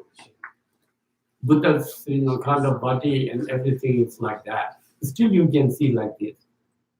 Then again he fly like thousands of miles, fly up, and then again look, Buddha is still like that. Energy, he just fly up as much as high possible he can, and still look, kind of Buddha's, kind of, still like looking like that. She never had it on just flying up and top, kind of see. But the Buddha is not doing any miracle. Buddha is not just kind of doing same miracle, just becoming bigger and bigger and higher and higher. because how much the Mughal Putra high, that he also began. Buddha's the image, the how Buddha that we see is exactly same. That same form, what you see from the ground and what he went up, just up in the sky and what you still can see like that. He never ever had any opportunity that he can see from the top. Then he came down and said, "Oh Buddha, why it is that I want to see your top note, the tutur from the up, and I just kind of use all my power of miraculous activity, but I still could not see. I only see that." And then Buddha said, "Oh, Mughal Putra, the Tathagat, the enlightened beings, form is not self-characterized." Does it make any sense? Not self-characterized. Means Buddha's kind of body is wisdom. It is not in a kind of like exact self-characterized nature, like kind of our body or like my body. This is self-characterized. Cannot do bigger or taller or kind of better. It's self-characterized. So Buddha's kind of enlightened body is wisdom. It's not self-characterized. It's not fixed in that way. It is not to ripen out of karma. It is not to arise out of cause and condition. It is enlightened body. So enlightened body can be kind of appear like tiny, like sesame seed, and also can appear like Mount Meru, and also can appear like fill the whole space. That how kind of, because it is not self-characterized, it can be any size. So same like that, all the enlightened Buddhas and enlightened deities, like deities, Vajrakilaya deity, also just kind of not self-characterized as as I mentioned earlier, not self-characterized as a specific shape, a specific form, specific color, specific kind of just appearance, specific kind of this emblems, not just kind of like fixed in that way. That is why particularly can manifest one face, two arms, two legs, or kind of three face, six arms, four legs, or just kind of like a thousand kind of hairs and 2,000 hands and so forth. All those mean for just manifesting the wisdom form just kind of manifested.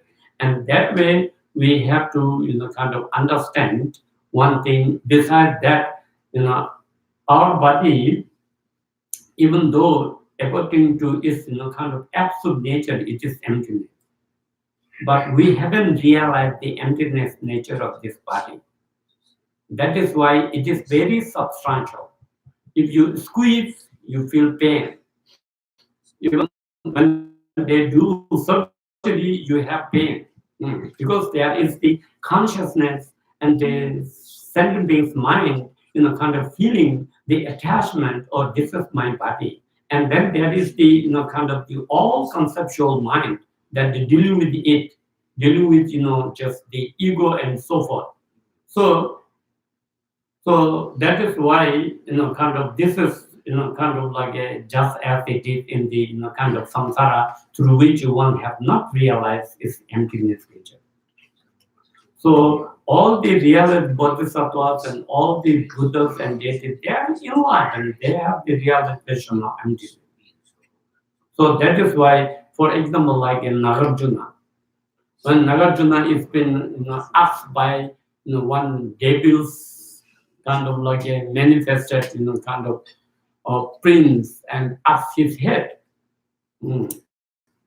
because kind of his father, the king, and Nagarjuna, they have same lifespan. So the prince, that if his father doesn't die, he never just get the opportunity to be a king. So then his mother said, oh, why don't you, kind of request to Nagarjuna, because he's a great bodhisattva, great compassion. If you ask his head and he'll pass away, then your father pass away, then you can become king. So then he went there, Nagarjuna, and asked for, and Nagarjuna just kind of very happily, very happily he just said, kind of take my, kind of head. And when he cut, that is a long story anyway, short, that when he cut that Nagarjuna head, there is no pain.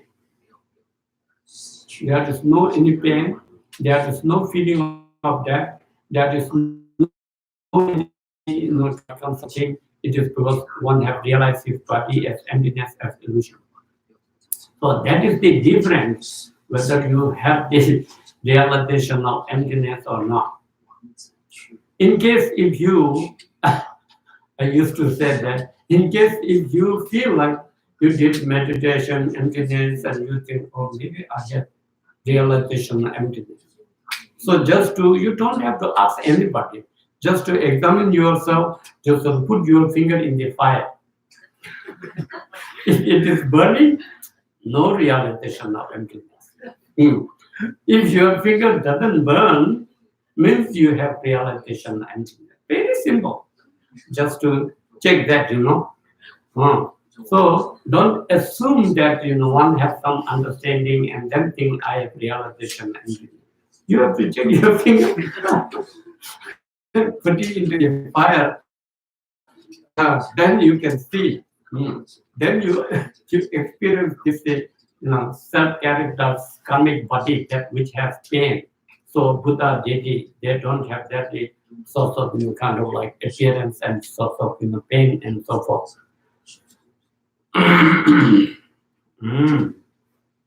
Yeah. So then this meditation on Deity visualization that is come to the beginning. So it is almost like a 5. So stop here for if you have any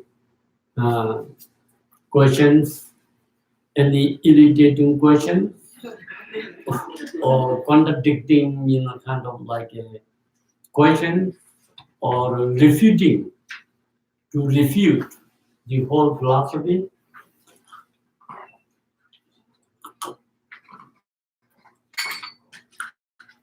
Or any other sort of kind of argument, even that I may not have answered. I have my friends here, Tugula and Kembola and Lama, so we all will just, try to give you good answer.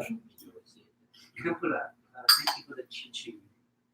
Can you explain a little bit more about this self-arising manifest things, this word self-arising? Yeah. Oh, you. Okay. Yes. Yeah. Yeah. What is that? Can you explain a little bit more about this self-arising manifest things? Oh. Self-arising.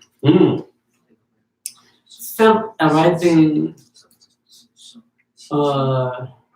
In the inner Tantra, kind of like a Rangjung or Rangshin, means kind of like a self, like a nature, which means it is not depend upon cause and condition. The primordial pure nature, the sphere of emptiness and the wisdom, it instantly kind of manifests in form of the deity. So it is not to depend upon something to happen, some kind of cause and condition, and that what it is the kind of specific terminology within the inner Tantra, especially in this doctrine, self manifestation, self arising, like that.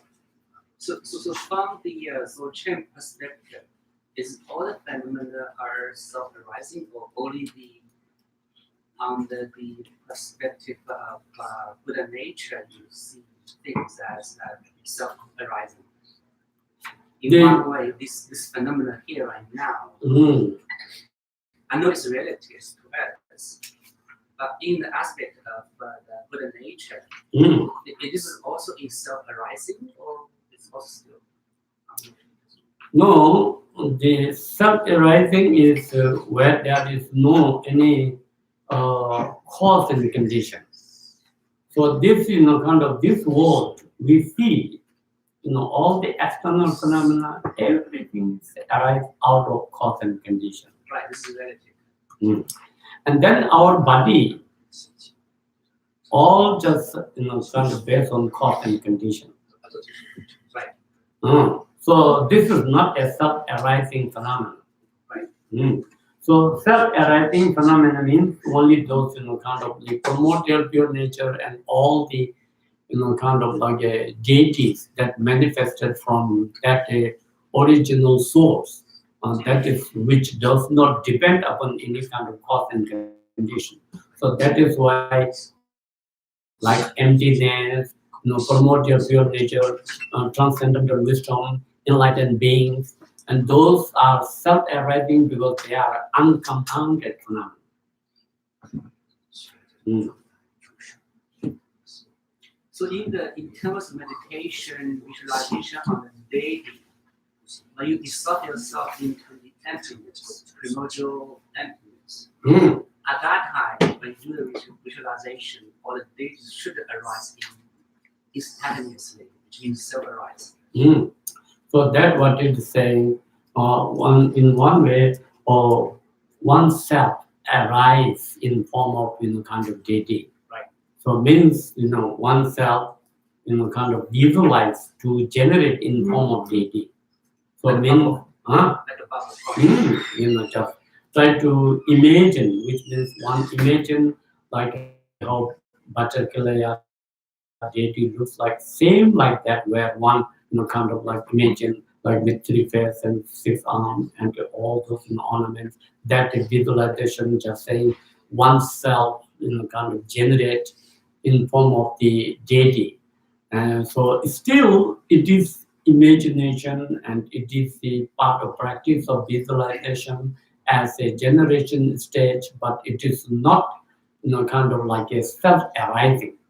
But if, based on the, kind of like from the absolute point of view, once this, whole this existence is also emptiness. And then our, kind of wisdom of Buddha nature is also there. So from that point of view, kind of to generate in form of, like the deity, which also can like, kind of apply as, kind of self, but that still it is, kind of doing everything in the relative world, in the conventional level. So it is not the perfect self-arising or self-nature of that, primordial nature. Okay, thank you. Yeah. Yes. Can you please elaborate a little bit more on the significance and symbolism of the Rakta and Min offerings?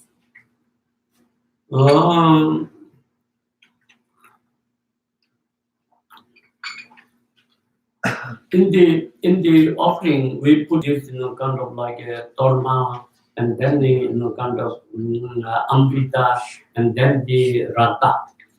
So this, kind of like basically it is symbolizing the three poisons, and that where, kind of in our, kind of general offering we make this, amrita with the, kind of like tea or something, then with the mintu, kind of put there, to symbolize the amrita, the nectar, kind of that which has the quality of deathlessness, which normally say, and then the, kind of rata that we may put like, red wine, that which is, kind of symbolizing, kind of like blood. And this, kind of torma, which is, symbolizing the bone, like from the redful deity's aspect, kind of like bone. So bone, flesh, and then the, kind of blood in form of these three poisons, that which is also stated in the, kind of particular practice and many of the redful deity, kind of explanation. So which means you, kind of like offer this substantial, this our body of the is composed of bones, skeletons, and then the skin, flesh, and then within that there is the kind of flow of the just the blood, and that what we are just kind of like a kind of like a prepared or composed of. So these which is symbolizing three poisons, and in form of that, where kind of you want to make that kind of offering in form of that kind of pure nature, that with you Ahum, then you purify and become pure substance, and then that make offering, which also you feel like you are kind of like a bone, body, flesh, and the blood, and all kind of your substances, and whatever existing within this kind of universe.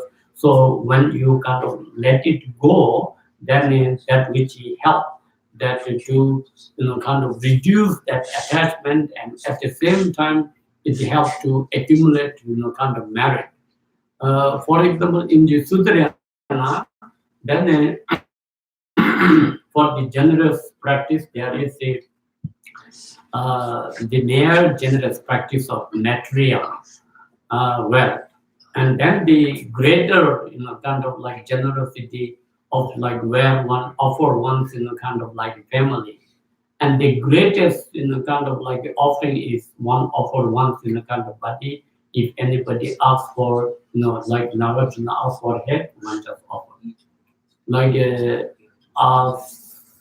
Arya Deva, when somebody asks to give his eyeball, he just give. So that part of kind of that literally you do.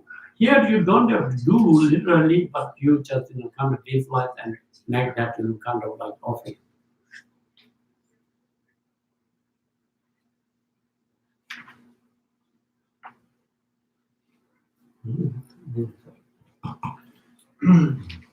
Okay. Thank you for everyone. And then now here today, the Malay, their family, they requested us to do this prayer of great power, okay, which is the Kundu Sambhu Nalam. So we're gonna do this Kundu Sambhu Nalam together. And then the purpose of that, the Malay requested to us to do this here. Absolutely, one reason that our Khenchen, great Khenchen is here.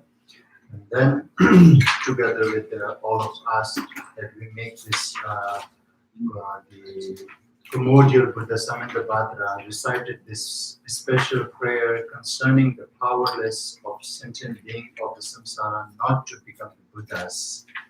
That kind of like she would like to recite us this all together and then dedicate this merit for whole sentient beings. That is the her process. So therefore we're gonna recite this one together before we dedicate. And then the page number is 231. 231 in the collection of prayer book. Collection of prayer book.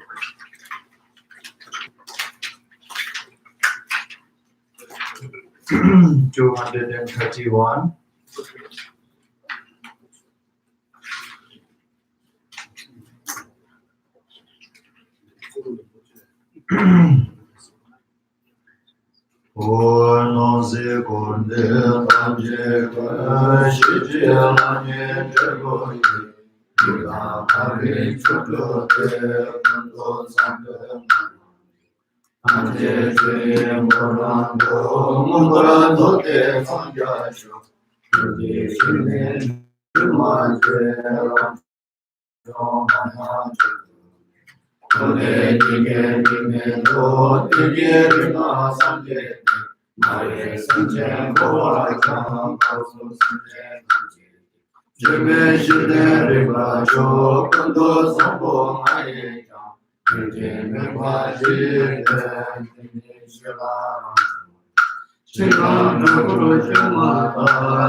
Kundo sambe mamanje, sanje kante padima, chichi yiso zonja,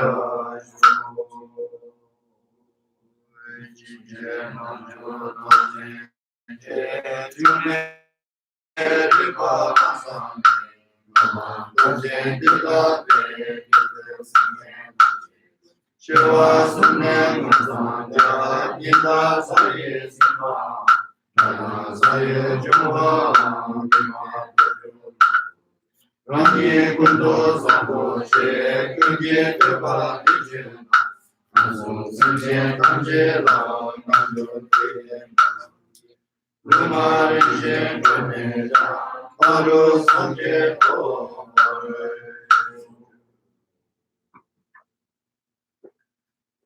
Now we do the dedication.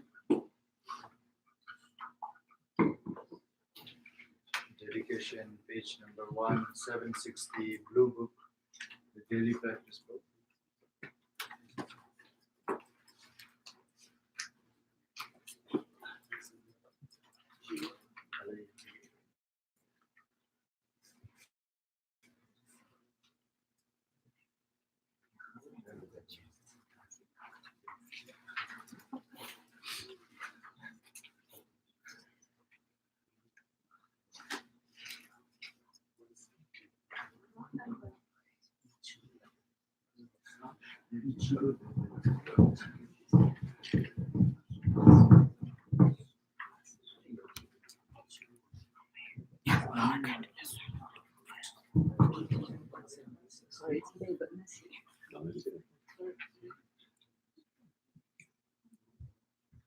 Sanam de Pamje Zebanye, Pone Nibe Ranam Pamje Shin, Chekana Jewala Jobai, Sibe Zole Noa Noa Jo, Rinje Gezo De Noa, Tato Tambe, Chedam Rindashi, Manjen Dani Zoba Tarjen, Chama Robe Niken Zebasho, Sanje Demba Tashin Jebasho, Simje Tamje Deshin Jebasho, Inon Zendu Chela Jebasho, Ronshin Daniel Jebasho, Jewa Kundu Yanda Lamanda, Rame Chuje Mala Lonshichi, Sadalanje Yende Razoni, Padre Lame Bobo Nyadosho. Okay, thank you. So we're gonna continue this Vajrakilaya sadhana teaching. Tomorrow morning we'll start at 10 a.m. and then afternoon, yes, there will be only 1 hour break. And then also tomorrow, this Vietnamese Nan, Anila, and Virgil Hamo, and them, they would like to offer again food for everybody. So you can, I would say, stay here. We prepared lunch for everybody. So, but we have only 1 hour break tomorrow. So we just start at 10 and stop at 12, then lunch, then come back, start at 1 p.m. and then 3, then we will complete everything. So thank you and have a good evening.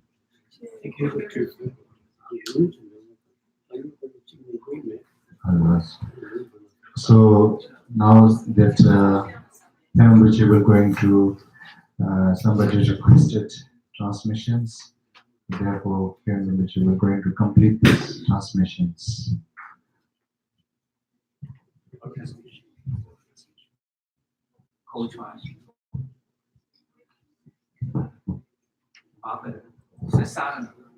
Yeah, this sadhana transmission.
Ale deve hunde to hunde chinna ta chudin ne tum bi te bara jor on da pipi deve alu ji chada rut wa da tin sara tum da ho dumle mu jene je je na to mu ji ja no ma je ti on priti devi lot sa pani wa ta pani da da samaya da om priti devi lot pa sa pani wa ta pani da ra dai argam padam bi deve alu ji ne chada 오늘은 이제 겨울에 다시 겨울에 제가 보던 그 당시 이제 정말 내가 너무 좋게요.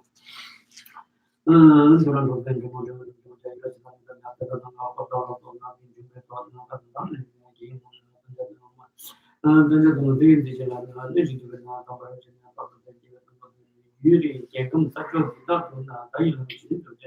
요즘 이제 듣는 건 저런 좀 말라 그냥 캐는 다 튕기는 것도 저 사이로 좀 나도 제로 거를 제가 문제가 나타나서 되게 너희 선배들 유튜브 그걸로 어떤 문제가 있는지 그것들 제가 한번 다시 보고 지바라데 좀 좀 또는 이제 좀 제 조절은 이제 오늘 또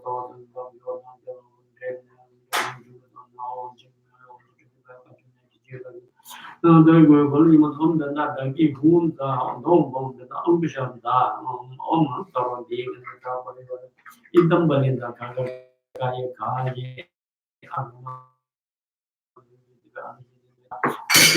소화 공연직에서 먼저 들어가게 만드는 내가 끼기 주변에 되게나 또 쪽으로 가면 좀 마음이 좀 반지로 좀 한번 봐 보고 있잖아.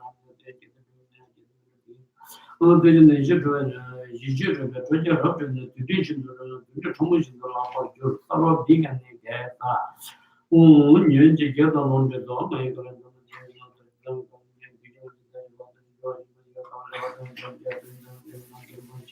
엄수만 너무 그러는 안해요. 방금 이따가 나온데 오늘 지금도 제 정보나 이거는 한번 현지팀 그런 진행기로 배경아 가다에 가셔도 됐지만 이게 준비되는 너는 중 넘다 되죠. 준비 마음가짐 그리고 이게 되죠. 나는 뭐도 제가 그런데 민주주의에 대한 나오지 저기에도 내 얘가 좀 위팅나 그리고 또 지금 이 내가 그런 데다 이제 뭐 대들을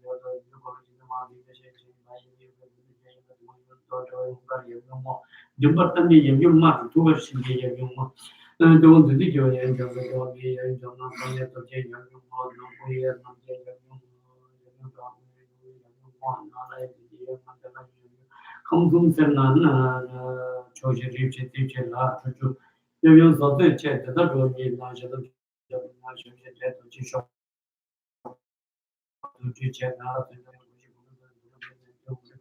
तो जो है जब नहीं जाता था जब तक कि तो पाएंगे तो जो ये सब तो कहना है कि तो ये के सब तो चिन्ह के तम तो हम ना और ना हम जो बड़ा तो जो समझे कि वो को चिन्ह भाई उन दो जो है कि हम तो हम हम हम हम ये का मचिंदा जो Samaya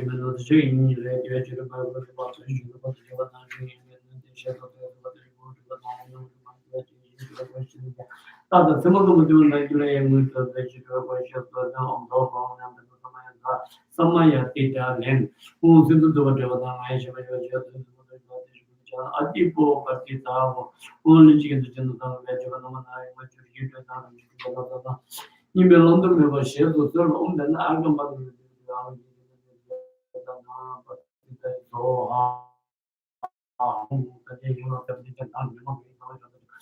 Children, there's so much at the mark and the Ambita of Vanita Kai, whom share the Chachaki, the Bondo. Shedan, the Pungu Rock, and the Jason Bokotan Chema, whom was in the children of the Roger, you will learn about the digital type of changing the Georgia, you just do it, you will also take to the machine and the potential jump that ever get to the Muncha to Para and Bunjan, the Jason of the Vajra Joker there, now from the mind that I am took that door. To the door to some union, Matu, but to thank you so much.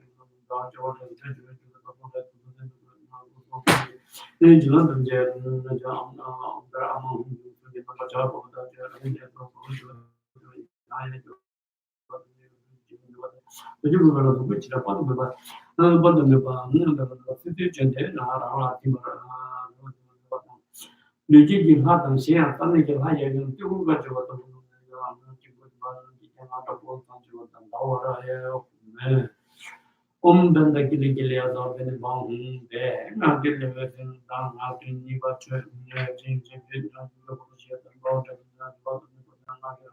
you could. You get on the Yakitu around your son and there, not a drop, not a tuga. How much of the Cheto home on the so I've been involved on the particular with the validation and the but you will not judge another job than Jasha. You just a moment of the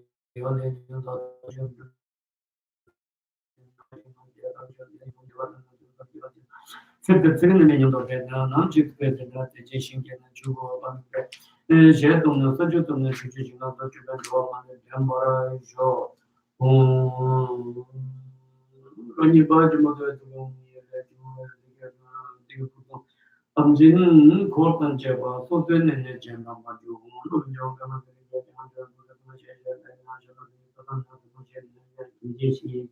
and getting Ginchi Martin, every one of the God and Jet and the one getting the shelf of on the Kilama.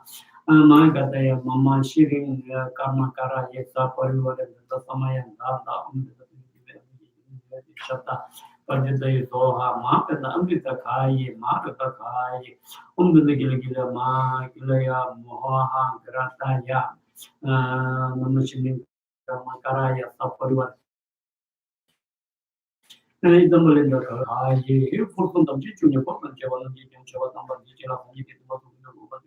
check it. If they don't go up and have some jacket and they felt and don't do the not only can to let it's not only getting sure done, thinking number pitching give us done. So the doing you know, what you do. To get Chile, about that, those one June, don't be like, and to Matan Generation, just to do in the general domain of the Nambilla Dot, and them to Paran, the real domain of the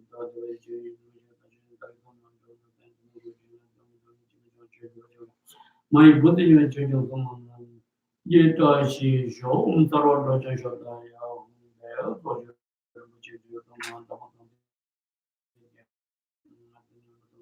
also, the Naminda Pema Nete, whom Tina and Baba the Teller and come to the Mata Pemon, Sergro to whom Mamsol and Ha Tam living a age at the Chamber and Jiggy to be and get Machian down Chawara Juramao,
근데 이제 민재 등이 저는 보면 또 지금 저는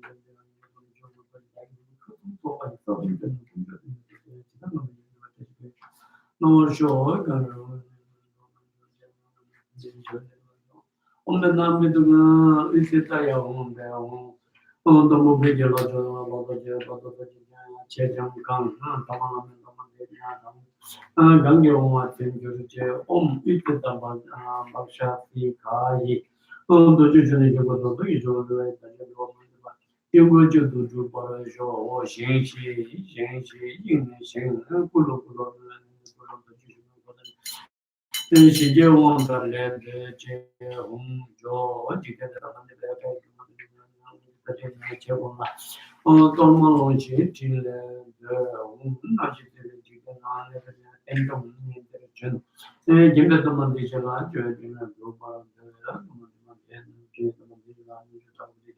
내가 더 먼저 당 내가 더 먼저 당 앞에다 다 되게 먼저 지금 저거 내가 담대 지금 모두 유미치다 내는 당 전남 개방 내버린 그 밀런님 전남 자진이만 진짜 그래도 일라도 보고 영문도 그게도 머리기 보자면 강주 유동 저거 시도 받다 내바라는 남 담바야 하는 다녀도 저도 지금 지금 가만히 이제 뒤집어라 조로 온단다 아이디어나 세지 발라군지 보도는 나저도 제 태도 쇼 완전 불배라듯이 저는 어메게는 저도 두제 되고 먼저 받는 거다 가양 다고 아무는 일로이 니 기마다 기대와 요금 거면서 저기 난도 서포트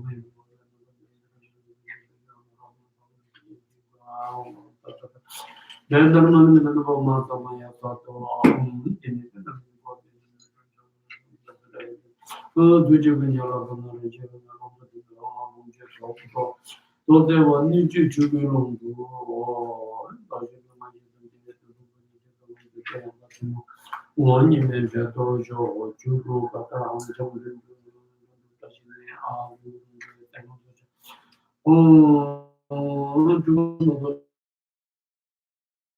주로 저기 대표지 니지 마음도 쇼 뭐야 이래서는 뭐야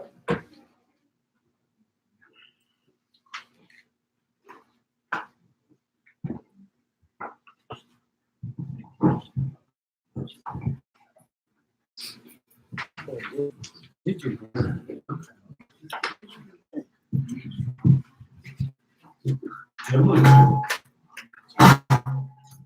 개업고 이제 영적으로 그때 정말 20% 동안인데 저희 선대는 개매 유튜브 지금 엠델라면 공방 유튜브 쇼 엄다리 두다리 마마 에유 군딩 야나 부스팅 구루에 오하 야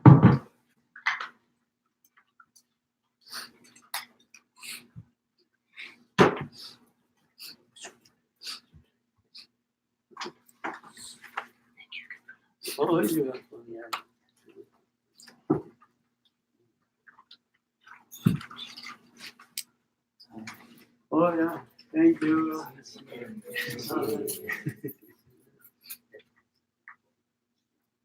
Okay, have a nice